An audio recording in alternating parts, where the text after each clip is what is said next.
অবশেষে ব্রাজিলের জার্সি পরে মাঠে নামলেন তিনি 981 দিন পর।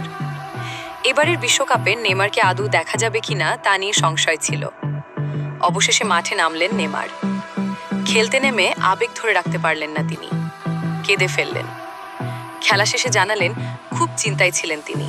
স্কটল্যান্ডের বিরুদ্ধে প্রথম একাদশে ছিলেন না নেইমার, কিন্তু পরিবর্তে ফুটবলারদের তালিকায় তার নাম দেখে একটা ইঙ্গিত মিলেছিল। ম্যাচের 65 মিনিটের মাথায় দেখা যায় বেঞ্চ থেকে বেরিয়ে ওয়ার্ম আপ করছেন নেইমার। তখনই চিৎকার শুরু করে দেন ব্রাজিলের সমর্থকেরা। শেষে 76 মিনিটের মাথায় পরিবর্তন হিসাবে মাঠে নামেন নেইমার। মায়ামি স্টেডিয়ামে তখন চিৎকারে কান পাতা দেয়। 981 দিন পর মাঠে নেমে খুব বেশি কিছু করতে হয়নি নেইমারকে।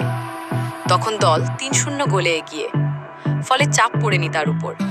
হাসতে হাসতে স্কটল্যান্ডকে হারিয়ে গ্রুপ শীর্ষে থেকে নকআউটে গিয়েছে ব্রাজিল।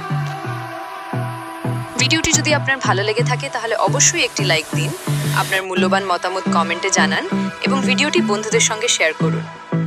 নতুন নতুন ভিডিও সবার আগে দেখতে চ্যানেলটি সাবস্ক্রাইব করে পাশে থাকুন। ধন্যবাদ।